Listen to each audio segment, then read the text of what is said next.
Hello there, and welcome to the Whole Healed Holy podcast, a place for conversations of the heart, for exploring healing, divinity, and all things sacred. I'm your host, Patricia Russo. I'm a mystic, muse, and spiritual teacher, guiding women into their hearts with a journey of softening. I'm a published poet, a lover of hearts, and a forever student. Welcome, love, to a sacred pause and hopefully a few tingles, and to a reminder that we are all whole, healed, and holy. I'm so happy you are here. Let's slip into today's episode. Walk as if your feet are kissing the earth. I feel sure that Rumi is talking about my guest today with these well-known words.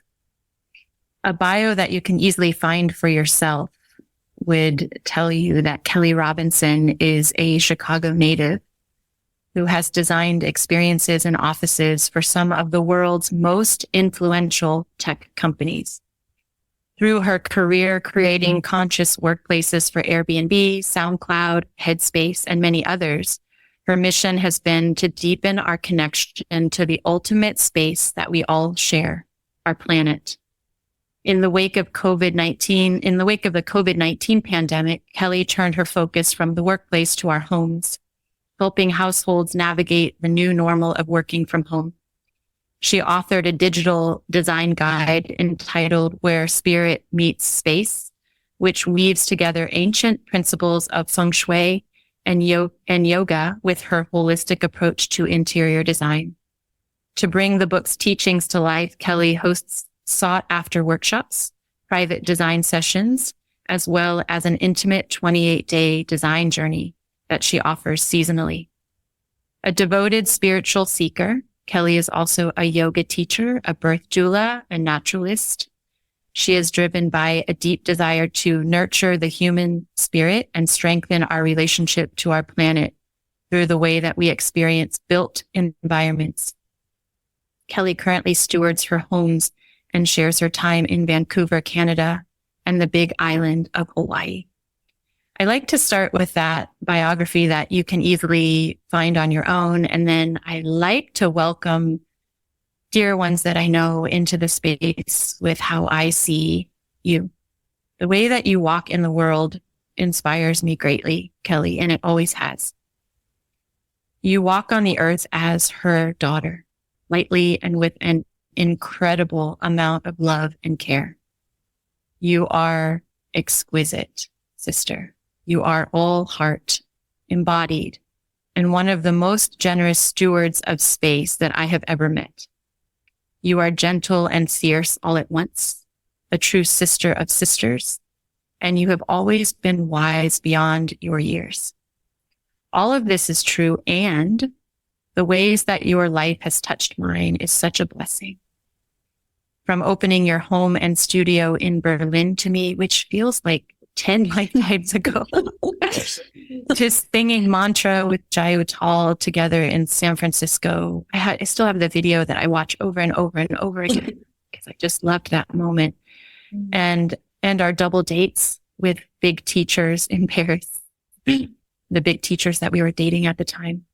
I love you deeply. You are the one that I think of whenever I see a thoughtfully designed space. And I'm so happy that you're here with me today. Thank you, thank you, thank you for being here to share your wisdom on where spirit meets space. Thank you so much for having me and for seeing me and for seeing all the women you work with. It's my gift and my absolute joy. Maybe it's the big sister in me. I don't know, or some sort of genetic ancestral, I don't know, but it's like, it gives me so much joy to love on sisters. Yes. And to see sisters in with words and to hold them in that kind of space. So I love starting this way. It doesn't happen every time. And as the new year has started, I'm going to be welcoming sisters that I don't know as well as I know you. So I'm like, oh, what am I going to do at the intro? And I can't really see these sisters as intimately as the ones that I love. So yeah, it's just a great joy to have you. I'd love to start with the story of how you were discovered in your genius with space. Was this at Airbnb, or did this genius flow from something within you at a young age? I would say it ultimately started when I was a child. Like most of our gifts, ideally, are coming through. I was one of those children that I always rearranged my room and noticed how I felt different when I would do that. And, I'm one of four children, and my mom was one of 10. And so we were constantly hosting. And so my mom was a model to me of how to make guests feel comfortable in your space. And so that was really kind of born in me at a young age. But yeah, it was at Airbnb when I joined the company when they were very small that I realized that I had a knowing that this company was going to be very successful, but I also knew that they were ultimately a hospitality company, and that the container that held them as they grew needed to be aligned with the work that they were doing in the world. So I focused greatly on the spaces that they were in from the very beginning. And I noticed that no one else was doing it. So I felt really like a important foundational offering at the time. Yeah. I think that hasn't changed. I mean, we definitely, I'm imagining in your space in the corporate world, as I think about the partners that you've had and the ones that I just named, these clients of yours, partners of yours have all, I feel like, have kind of a progressive way of looking at space or being in space, which would make them a perfect match for you. But I feel like we are moving in this direction where we're making more. I don't feel like everyone was thinking about this, certainly not in the corporate space. They weren't thinking about this. Did you feel like a pioneer? Did Airbnb think you were like this gift in terms of how you looked at space? It's really interesting. And I agree with you that there's way more awareness around it now. And though when I look back specifically to Airbnb, although the people around me definitely were progressively minded in a lot of ways, there wasn't so much of an awareness of how they were interacting with their own physical workspace and in that connecting them to the broader picture of what they were doing for the world. So that awareness simply wasn't there. I would say there was just the focus was elsewhere. But for me, that's all I could look at was the container because, and I ultimately think it's a very feminine and motherly approach to want to hold the container in the best way because you can see how a beautiful, organized, clean, fun container does bring out the best in the people that are inside of it. So yeah, I feel really grateful to have been empowered and trusted. And in the early days at Airbnb, like we were in the founder's apartment, right? It was actually like a living space, and that slowly we got bigger and bigger containers. And yeah, I feel really grateful that I was given the opportunity to really steward those spaces. And empowered and trusted to do so because I could see directly how it impacted people and how it also attracted people, the right. people that hadn't yet joined. Yeah. So I love what you just said about this being very feminine and very motherly. Just went straight into my nervous system, and I got like a zap of like a real beautiful zap of energy about that, like a real kind of knowing and agreeing with that being true. Can you say some more about that? If there's more to say, like, how this is it a feminine gift? Is it the way the feminine sees the space? Is it the way I would imagine in my work? It's really like the way that we are felt in the space is so important. The way the space feels us is so important. And then I would imagine that it's designing from that place versus more of a thinking space, but I think there's also probably a balance. But I would love to hear more about this idea of it being feminine and motherly. Yes. And there's so much here. And actually, this is something that came through for me when I was working on Where Spirit Meets Space, when I actually shifted from the container for workplace to the container for home, especially at a time where, the pandemic had hit and there was so much anxiety and change that like the home was suddenly this anchor, this container that was going to hold us through it, whether we were conscious of it or not.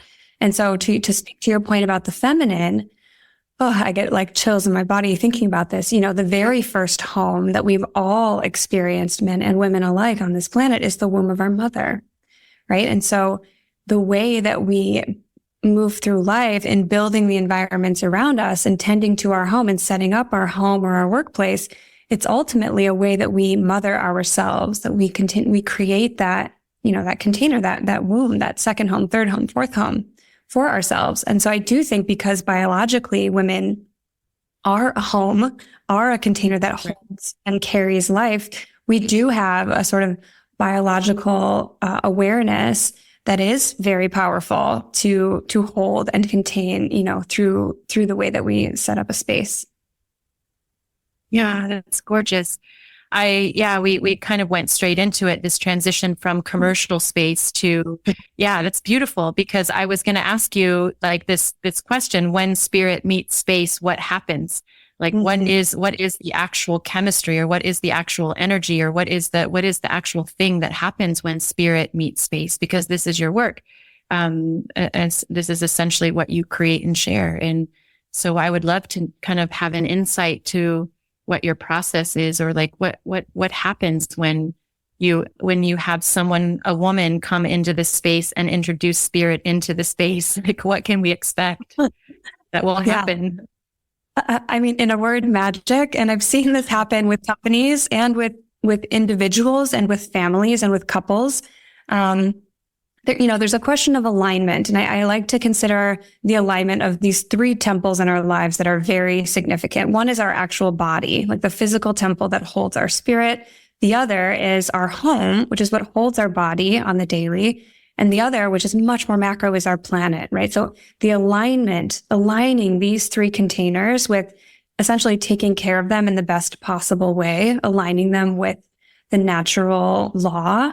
It creates magical alignment in people's lives. I've seen it both with business success, like when I designed this beautiful new space for Airbnb, their first truly intentional design office, like the company took off. I mean, you can see the success, all over the place. And at the same time, when you have a person who knows how to take good care of their body and really likes nature, when they suddenly rearrange their home to uplift their workspace, their kitchen space, their bedroom space, relationships get better, new contracts come in. We often uncover old things that we've been holding in our space. That is like a clearing that can happen to make space for new relationships. There's a lot of magic that happens when we intentionally align our space with where we're wanting to go in this life, who we're wanting to become. Yeah, right. Okay. I think that's really beautiful. And I'm thinking of, I'm just feeling like, the way in which, it's the three bodies in the space, the way that your physical body is in your physical space. Each one of us is so unique. And, you spoke to, like, if you're wanting to be in nature and you're living in an urban environment where there's no nature in your home, for example. Mm-hmm. I'm also remembering something that you shared, when you were a guest teacher in Manifesting Love, like so long ago, it feels like, that I never forgot, which is that, every item in your space has an energy and is speaking to you. Yes. And so I think when spirit comes into space, we start to look at the space in these ways. Like, we start to look at the space as alive. And are we okay with the conversation that's happening? Is there enough, is the breeze coming in the right way? Are there plants in the space? Where is the light coming in and all this? And, I've never forgotten that. And I look at my space so differently that when it's a cluttered space, I kind of judge myself. I'm like, whoop, Kelly would not be happy with all that's happening in this space, this huge cacophony of conversation that's happening with all my things. What does your process look like when you're designing a space? Do you have certain ceremonies or rituals that you incorporate as you work with the spirit of a space? Or, if you're tasked with infusing spirit into a space, like what does your process look like that might be different, because we're talking about space? And I think especially because you touched on this feminine piece. Yes. I'm also curious because I think ceremonies and rituals are two of the gifts, two of the beautiful things that I think are very feminine, for me, at least in my experience. So I'd just love to hear a little bit about your process. Yeah. So I think one of the ways that I like to describe it is I liken the way that we can tend to our home the way that we would tend to our garden. So there's some phases in there, right? Like first, we want to really take stock of the soil. We want to look at the foundation of our garden and make sure it's healthy. And for me, that's about really seeing the space for what it is and bringing gratitude for all that it's held you through. Because the reality is that for anyone here who's listening that has a home, that has walls around them, a roof over them, a comfy bed, like we are so blessed and lucky. So first, really looking at that space with gratitude for all that it has already held you through and for what it's going to continue to hold you through as you grow. And then in the garden, we pull out the weeds, right? We remove what we don't want. And this is the most transformative part of working with the space. So if I'm called into any space of any kind, the first thing I'm looking at is what dead, stale, stagnant energy can be cleared and removed to let more spirit in, right? To let the breath expand into the space a little bit more. From there, we get really intentional about what we want to plant. Who do we want to become? What do we want to shift in our space, in our life? How can we physically represent those things through what we bring into the space? I love bringing in elements, natural elements of all kinds, thinking about those in the realm of balance. And then, of course, we harvest the beauty, right? We enjoy the space and we look at maintaining it in a way that we do little purges here and there. We bring in fresh flowers on the new moon. We light the candles, we put some sage, we put on the music, we open the window, really like knowing that tending to our own home is like tending to the earth. It really is like our own small planet. Mm-hmm. Yeah. I mean, I'm also curious now that you've shared the three spaces. I'm wondering if the way in which we tend to our body is indicative of how we tend to our space, if there's a connection there because of these three spaces that you speak of, and the way in which we walk on the earth. Is this also how we look at space and maybe how we treat our body, because it's all a system, it's all connected. I have seen that. I have seen that those three, they're almost like concentric circles, right? The smallest one is our own spirit within our own body, which also, of course, is like the vast universe in one, it's like the both and. And then like the next container outward is our home, which is sitting upon our planet. So for sure, it's when we can create alignment within these three spaces and uplift them, they kind of move together. And yes, there can often be similar struggles. So if there's something going on in the body, we can often sniff around the container of our home and figure out a way that, perhaps there could be a correlation or a connection. Yeah, that's really powerful. I think this was one of if there were any gifts in the pandemic, I think this was one of the beautiful gifts in the pandemic, which was, and your bio speaks to this, around how we were really called back home. Yes. And because we had to spend so much more time at home, we really started to look around to see if we were in a healthy home, because before that, I think there was a lot of kind of touch and go, or a lot more being outside of the home rather than being in it. And I think this definitely gave us a new lens to look through. And really, that's why this is how Where Spirit Meets Space was born, because I was watching, health professionals like risking their lives. And I'm like sitting on my couch, like I've got to do something. And I knew people would struggle being at home 24/7. The reality is that our design brief changed overnight when we had to stay home all the time. And it was so interesting. And I found that most people do already, especially women, have an intuitive sense of what wants to shift or what's nagging at them energetically. And like, I had one client who just hated the painting on her wall because it brought back a terrible memory, and she had it there for 20 years. And finally, like in just raising her awareness about that constant affirmation of annoyance every single day, and she removed it and like felt like a free woman. There are these little micro nags that happen and we just let it go. But if we remove that, there's a lot more ease on the other side. Yeah. Right.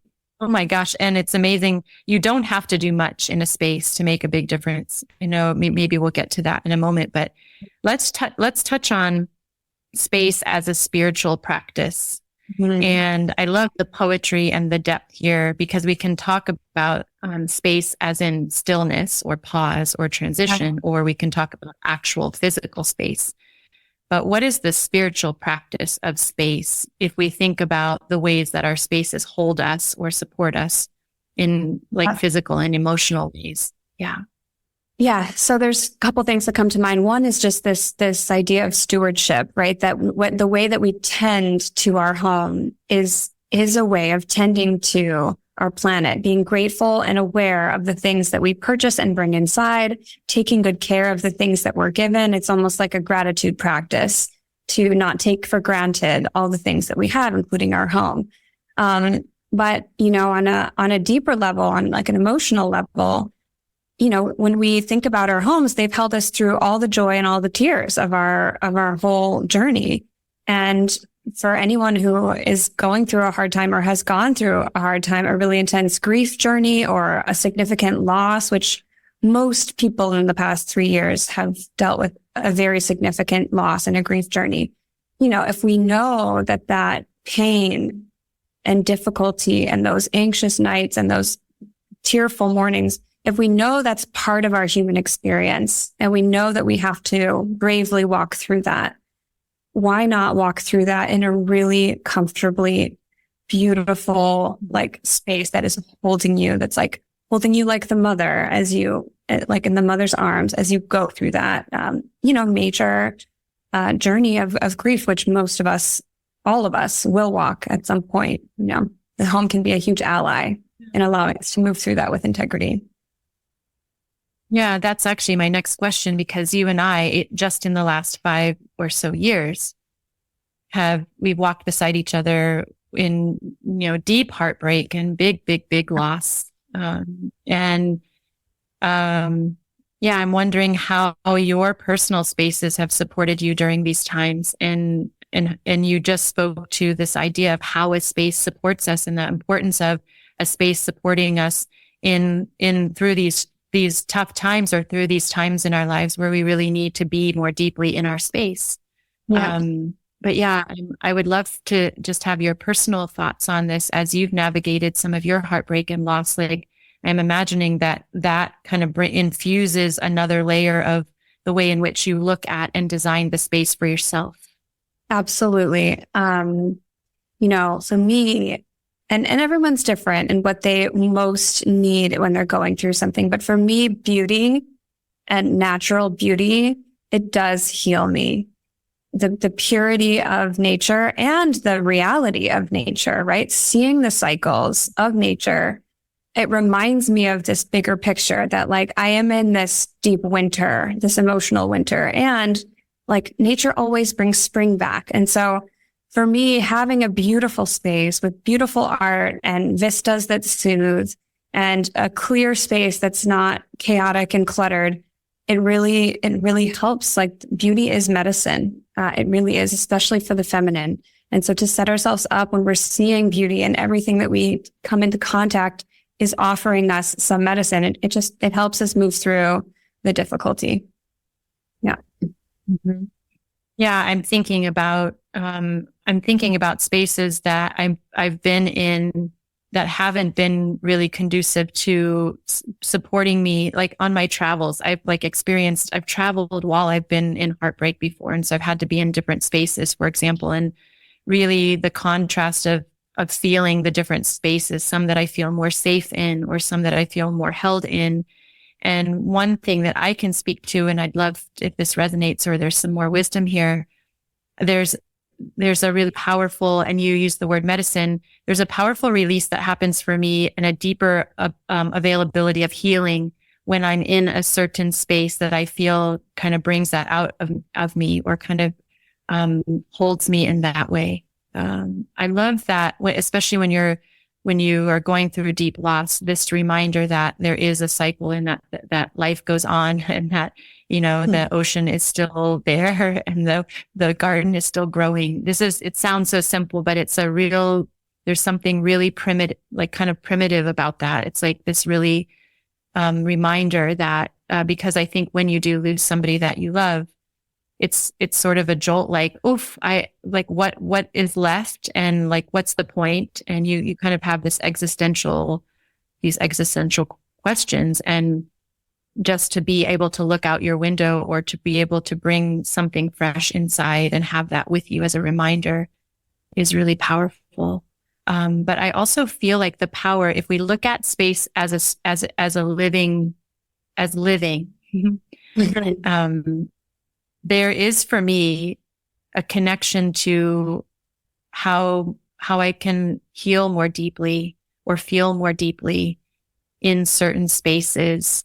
And I'm thinking, as I'm sitting here in my Sausalito sanctuary, I'm thinking, as we're talking about this, of all, and I should do a little ceremony. Kelly, you've inspired me, because of all the heartbreak that I've healed in this space alone, and how held I have felt, as I make just a mental inventory of all the heartbreak that I have felt in this space. I should thank the space. And maybe that's something that you do. And maybe that's what you're talking about when you like look at space differently. It's like, I haven't actually thanked the space for holding me. I have in the ways in which I offer things into this space, and the way that I design the space, and the ways in which I steward the space. But I haven't actually had a ceremony to say, thank you for holding me the way that you have. Because, and this is, I think, what you and I are talking about today. It's like, we look at and feel and are in spaces in this way. And I do feel like that's deeply feminine. And I do feel like there's like a natural gnosis that maybe the women that are listening to this will feel, kind of a remembering that this is really so important to us, the way that we are in space, but also when we feel like we need to be held in a space, how important that is, and how big space holds us. Yes. Yeah. Oh my gosh, I got goosebumps fully listening to you. I'm just imagining you like on your knees on the floor, just like thanking the floor, because if you look back at who you were when the space came into your life and who you've become now, and the way that it's held you through. I mean, and the other really beautiful thing about approaching our space with this much gratitude and sort of devotion, or appreciation, I really feel that, and I've experienced with clients, that new doors and new spaces open up when we love this space so fully. And similarly to our Earth Mother, the more we're connected to her, the more she lights up for us, showing us rainbows and sunsets and animal totems. Like there's a magnifying effect, like a force multiplier that comes from having a deep love for your space.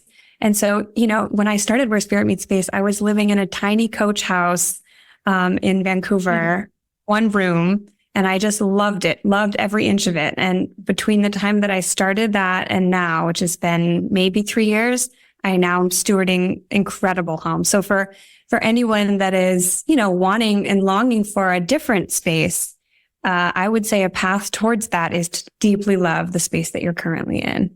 Yeah. Mm-hmm. Yeah. I mean, I also want to just touch on, I'm wondering, as you were just saying that, and as I was sharing what I was sharing about the ways in which we look at space and how deeply we are in space. I know this to be true because, I share this space when I'm not here, and I'm very careful about who I share the space with. And when people come into the space, they can feel what is here. And I'm wondering, from your perspective, how much of that was already here, and how much of that is cultivated by the spirit in the spirit of the space, if that makes sense. Yes. Oh my gosh. Absolutely. And I think equally so, right? The container itself has a life of its own. It's been here before your stewardship.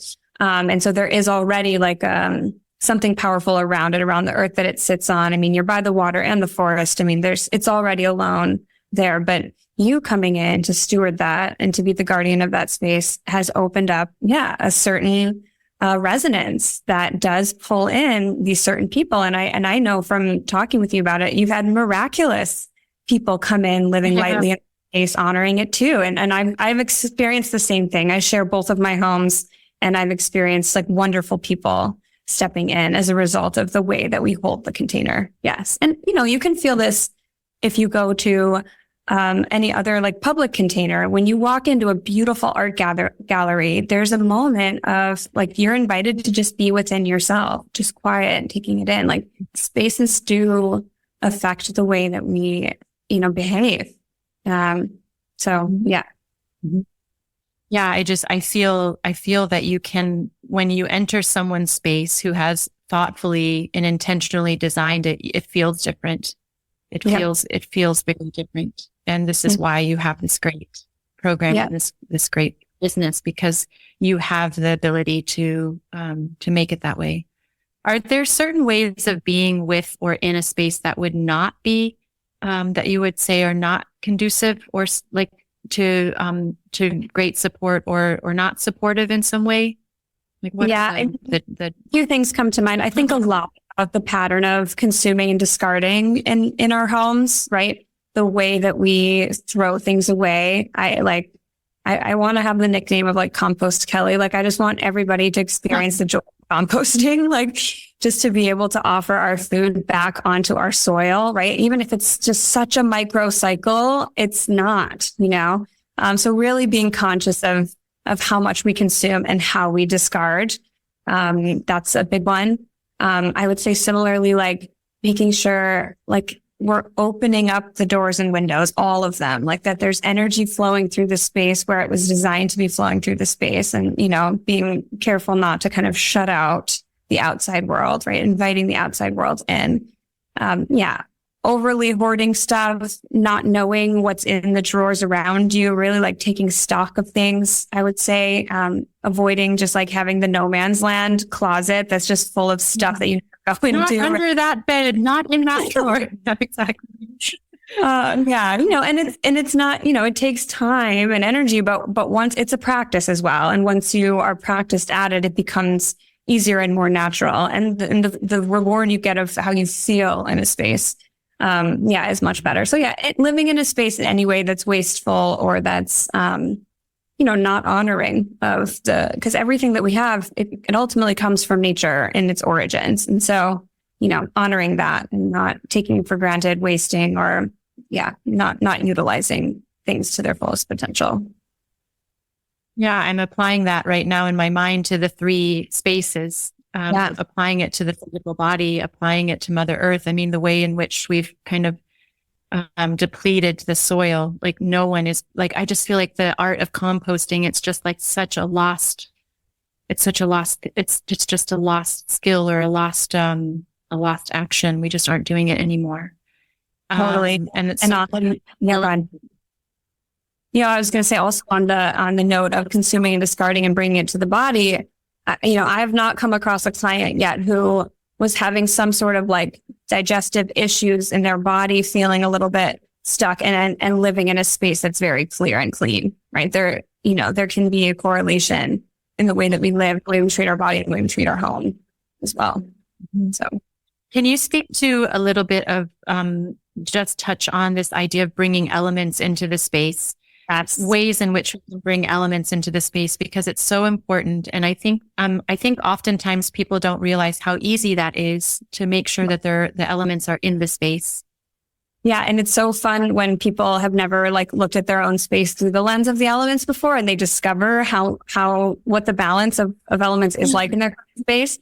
Everybody's different. Everyone has a different makeup, but my sort of approach is about balance, is about having equal amounts of each element in balance. So the 5 elements that we want to have in our space are earth, fire, water, metal, and wood. And so your earth elements are going to be your ceramic tiles, your stone countertops, any feathers or crystals, your brick, and also like earth tone in terms of colors.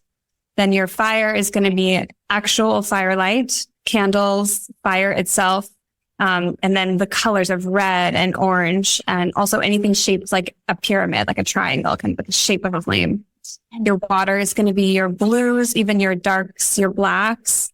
Mirrors are a really wonderful water element to be adding in. And then, of course, water features themselves. Wood, plants, the wood element itself, greenery. Just that one's the easiest. Most people have a lot of wood. and then metal. So your golds, your silvers, your coppers. And you'll notice that like plastic's not on there, right? That's not an element. That's one of the ones I try to weed out as much as possible, for reasons that we could go into. But the other balance that kind of goes with the elements is the balance of yin and yang. And just quickly, to just demonstrate that, yin is the feminine. That's the soft, the cozy, the dark, the round, the organic in shape. And yang is the masculine. And that's your angular, your big, expansive, tall, open. And so too much yin could look like clutter, and too much yang could feel cold because it's just big and open and there's not enough personality into it. So I also think about that balance a lot. Those two, the elements and the yin and yang. Honestly, just applying those to your space is going to transform it entirely. Oh, I think I like when I look at space, and I'm like you, Kelly, my family always teased me because I was constantly rearranging my bedroom when I was little, like all the bedrooms, and just posters and art and just never, yeah. And there's something about that. And I don't know if you ever experienced that, but just like where you can't get it right, or you're constantly moving the space and just not able to figure it out. I've had a few spaces in my life like that, where I'm just like, I can't quite figure out the Feng Shui, or I can't quite figure out the energy of this space. But, yeah, you're also speaking to this idea of this real, I feel like, high practice of purging or curating space, and how important that is. And I feel like in your world, this is an ongoing practice. It's like you're constantly looking in the space and purging, or curating would be probably like a nicer way of saying it. Like you're being sure that you're happy with everything that's in the space.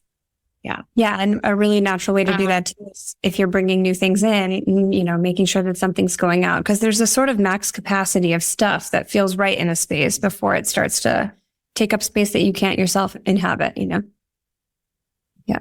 Okay. Yeah. That's good to know. Can you take us on a visual tour of both of your homes that you currently steward? Mm-hmm. How are these spaces similar and different? And what do these spaces inspire in you?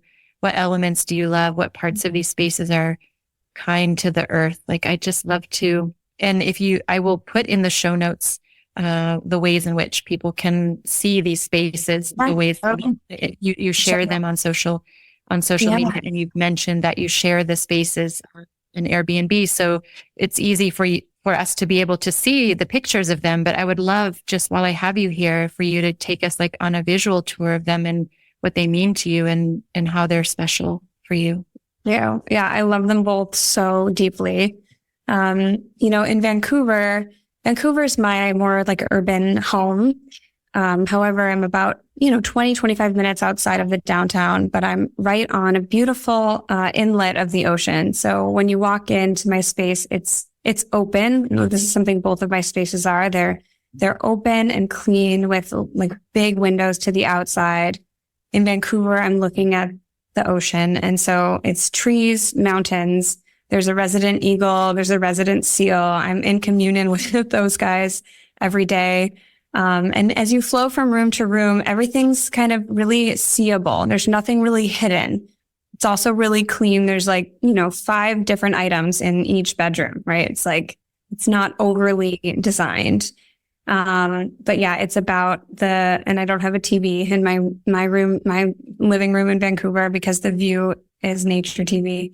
And that's something that kind of feels similar in both homes. So yeah, nature is framed. And where you're not looking out at nature, there are moments of nature within. So that feels very, like the Vancouver home is British Columbia natural beauty. And you have a garden too. You do have a garden in both places. Okay. I do. Yeah. I have my beautiful garden kind of in the back of the space, and I have a big greenhouse down below. So I start planting seeds like in March. And I endeavor to try to eat greens just from my garden, and depending on how many people I have over, that's possible or not. But yeah, I love watching things grow. Gardening, especially for going through something difficult, is just to see little plants growing a little bit more every day and to interact with those, like seeing a sunflower unroll and climb 12 feet and become a huge sun from like planting a tiny seed. There's something anciently joyful about that. So gardens in both places. I do think it's like potent to mention that British Columbia's power grid is 95% hydroelectric. So I have this vision in my mind that like the waterfall charges my car.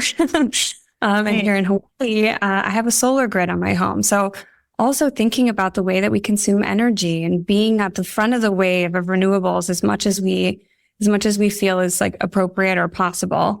But yeah, my home in Hawaii is, you drive through 80 acres of coffee fields, pristine coffee farm to arrive at my home. It's also overlooking the ocean with a beautiful view of the sunset. And lots of acreage around. So like, I don't wear shoes here, this is the place where I really reconnect with nature. Like I have my hands, not only in my garden beds, but like actually in the earth. And similar in style, that it's open and easy and simple and beautiful. Not overcomplicated. Are you half and half? You spend time half and half, or is it more seasonal? How do you decide where you went?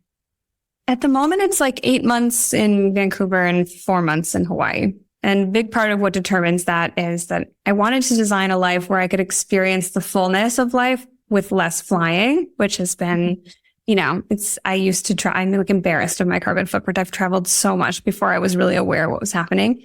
And I also have a doggy companion who comes with me, and it's kind of a mission to get her to and from Hawaii. So when we come, we like to stay, and then I rent the space that I'm not in. So there's also like this economical unlocking that's really possible when you can live a more minimal lifestyle and really honor the things that you have. Spaces become more shareable and therefore more profitable. So there's very real money that can be earned when you can steward your space in a way that you can comfortably share it. And that's, that'll be an edge for some people, but that's actually a program that I'm wanting to offer in 2024, is to teach people how to unlock financial power within a space that they already steward. So, yeah. Again, you're I don't know what they call it, but this is very progressive, and I know this is happening. And if you're getting just a little tingle about this, follow Kelly, because if you're watching any of the space, this was definitely another shift that we made in the pandemic around more digital, kind of not necessarily digital nomads, because I think everything went digital, but then people just started questioning what is the home? What is home for me? Home is less about a space and more about being somewhere. And those of us that have space, you and I were doing this well before, because you were doing this with Berlin. I kind of went into your Berlin space kind of with this idea, this thought was already in place, and you were living it back then. And how long ago is that? So long ago, it feels like. Mm-hmm. And for me, I'm in two places at the same time as well. And this is really powerful about how you have to curate your space in such a way to share it. Like it's almost like you have to really be in the practice in order to be sharing your space. But if you're not, if this is new to you, you can start to maybe notice, or maybe this will open up something for you. But I've been starting to notice that there are a lot of apps that are popping up right now around sharing spaces. And it's not, of course, I love Airbnb. It's always my first go-to. But there are some beautiful community apps and exchange places. Even on Facebook, I have like a women who travel and share space kind of community. And it's really this top of mind, wanting to be able to share and be in various places. And it's really cool. And I love that you're doing that and have been doing that for a really long time, Kelly. Like really, you have been. I think you were there's Berlin and San Francisco, I think, at the same time back then. That's true. Right? Yeah, I've been dancing between two nests for a while, and on a certain level, I think it's wise to have more than one nest in a way, because so much is changing with our world as well. But I think it's very natural that we both long for a place that we can call home, that's like our true nest, and this desire to like experience and see the world. And so if we can live in such a way that we can steward our space enough in a way that we can share it, it just opens up doors. Whether you are home sharing with others, or you can earn from your current nest to go to have more financial ability to explore others, like there is an elevation of more doors opening if we have the desire or the tingle, like you said, to think about sharing our space, to open up more for our own selves as well. Yeah, Yes, it's definitely, it's a solid, like a very solid intention and a lifestyle. The Taurus in me kind of has this deep desire to like anchor in and nest and like never leave my home. And Yes. I think cosmically, I'm always like, stay home, go away, stay home. It's like this constant balance. And so the travel was always perfect for that because I could go and just appease that desire of traveling and then come back to this beautiful sanctuary that I had. And so it really does need to be something that you feel like you want to have that be your lifestyle or something that you have a deep desire for, because sharing the space is going to require you to be curating your space and more open than you would be with a like a more cozy home or a home that you want to just like nest in. Maybe with my last question here before we wrap up, you've shared so many important tips about space that the listeners can easily integrate into their own space. You talked about the balance of masculine and feminine, or yin and yang. You talked about bringing the elements in. You talked about the ways in which the space can support you both physically and emotionally. But is there anything else that you want to share around like important tips or quick takeaways or ways in which the space can be altered, like maybe quickly, easily, and powerfully? I just want to leave a little bit of space for this just in case there's anything else. Yeah, I mean, I guess the final invitation I would say is to really genuinely take a moment to walk through your space and listen to what each room, like women can hear when we really intentionally go in and open our inner ears and our inner listening, we can be guided into what needs to shift, what wants to change. So just really taking that time to listen if you feel that something is wanting to change within your own space. Yeah. So it's following intuition and then for sure. Opening to listen. Yeah. I love that story about the woman who just like was looking for 20 years at this painting that she didn't really like and then decided to finally remove it. It's like, that is a powerful story, because if you don't pay attention in your space, if you're not careful like that, if you're not careful, you can find yourself in a space where something's been hanging on the wall for 20 years that you actually don't really love anymore. Totally. Yeah. And even more so what people find when they go into the depths of those drawers and those shelves that they haven't looked at, like old stuff that's just like dense, old memories, time to let it go, time to like burning ceremonies. I mean, people find the wildest stuff and then they say that they've been dreaming about it still. And, it's like little things that are planted in our home that we aren't even aware of.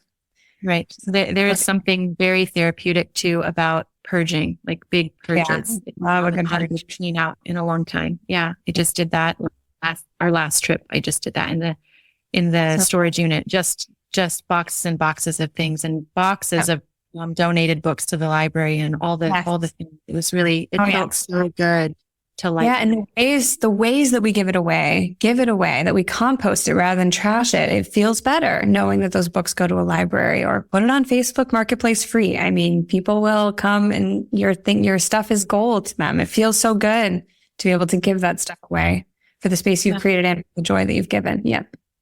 Really important. At the end of every episode, I like to ask every guest the same 3 questions. And the first question is, which do you relate to the most today? Whole, healed, or holy, and why? Whole, healed, and holy. I mean, they're all so beautiful. Your brand is beautiful. I think for me, holy resonates. It's like, creating a ceremony in the smallest of moments and daily in your own space, right? I think that one feels the most relevant. Yeah. I'm feeling like, I wouldn't want to speak for anyone, but I'm feeling like that's whenever I've been in space with you, even if it's not your space, but it feels like you bring the sacred in, like, so I love that. That feels true. A book that you love or that you have gifted the most. Well, there's a lot of good ones. I think my go-to, and I even find myself reciting it in my head sometimes, is Khalil Gibran's The Prophet. Just so good. It's both digestible and like cosmic at the same time. very, very beautiful words. I love that. Digestible and cosmic. Yeah, I love that. It's perfect. It is. And that's one I haven't read in a long time. And you could read in various seasons of your life. And yeah, it's a Good one for sure. How about a quote or a mantra that you love or one that guides you? Mm-hmm. Yeah. I'll give one from my mom and one from my dad in the spirit of balance. My mom, just that mantra, it's so simple, but it's so good. It's just follow your heart. Really just like trusting the wisdom of your heart center and the intelligence of your heart. And my dad would always say, waste not, want not. And that one for me is such a guide. Just, if you don't waste anything, you won't want for anything. So honor and appreciate what you have. Well, you've built a beautiful life based on both of those nuggets of wisdom from both of your parents. It really is like the embodiment of what you are and what you do. It's beautiful, Kelly. Will you take a moment to share your offerings and the ways in which listeners can connect with you if there's anything new coming or when Spirit Meets Spaces is going to start or anything that we need to know about in this moment? Thank you. Yes. Well, I am working on prefabricated homes. So for anyone out there who's like wanting to build, I'm really, well versed in that process. So that's a company called Blend Projects. I'm their creative director and helping out with new builds. But for Where Spirit Meets Space, I really want to work more with couples this year. So people and individuals who are going through a shift in their life and they want their space to shift with them. So I offer private sessions where we go through your home together and we work out a plan to uplift it or merge lives in one space. I've done a lot of work with building homes for couples, and I really enjoy that work. And then I do plan to offer a design journey, which is the full garden package, like from foundation all the way to beauty, 28-day cycle. That'll be a little bit later this month. So I'll for sure keep you posted with that. And just grateful for anyone who's listening. I hope this has served your community. You are an amazing woman. I'm so grateful to know you. And I just really look up to you and how you continue to grow and serve in this life. Thank you so much. I love you. I love you. I love you. Thank you for the way that you are so beautifully walking the earth, for the big ways that you take care of her and put her and all living beings first in all that you do. Thank you for touching my life for the better and for bringing our hearts into space and for reminding us that space is important. And most of all, thank you for the beautiful spaces that you're creating and the incredible legacy of stewards that you are guiding, and for sharing these two beautiful spaces. I love that too, that you're opening your heart in the way of opening your spaces. And I will be sure to include all of this in the show notes so that everybody can find them more easily. But thank you so much for being here with me and for helping us to see in a bigger way.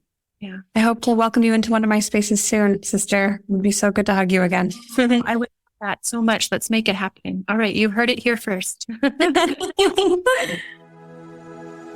Thank you for listening. It means a lot to me that we have shared this moment of deep conversation. If you feel inspired or touched by something in this episode, please leave a comment and/or a review. For more in all the ways, please find me at Whole Healed Holy on Instagram and at www.patricia-russo.com on the web. Stay close, please, and know that you are whole, you are healed, and you are holy. I love you. Until next time.